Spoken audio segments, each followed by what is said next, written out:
Man iet diezgan labi. Jāsaka, ka Ziemassvētki tuvojās un veikalos garas rindas, tā kā šis bija baigi garais skrējiens. Bet tuvojas jau diezgan labam, manuprāt, gala punktam. Mēs visi savāk.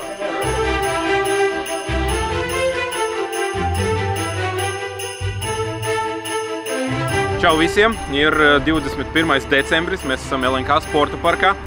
RFS ir Latvijas čempions futbolā otro reizi, un man liels prieks, ka mēs jau trešo gadu pēc kārtas organizējam labdarības akciju RFS piepilda sapņus. Šogad bija nereāli liela interese, un mēs jau pirmo 2 dienu laikā saņēmām vairāk anketas nekā iepriekšējos 2 gados kopā ņemot. Līdz ar to šogad RFS piepilda sapņus mēs iepriecināsim gandrīz 70 bērnus un jauniešus visā Latvijā.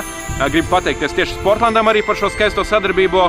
Viņi piedalās šajā akcijā jau otro gadu pēc kārtas.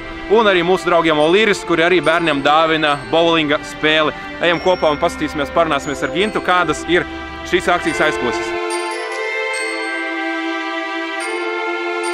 Tu jau trešo gadu iesaisties un esi tas, teiksim, galvenais koordinators un izpildītājs. Kā vispār tev sajūtas un cik tas ir atņem arī spēku un enerģiju? Nē, Zigai ir forši, bet tā kā tieši tas Ziemassvētku lielākajā bumā un Rīga, man liekas, ir apstājusies šodien visās veikalos un nereāls rindas.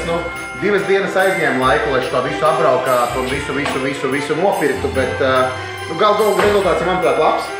73 bērni pēc saraksta, tā kā, manuprāt, tas ir ļoti ekscelents.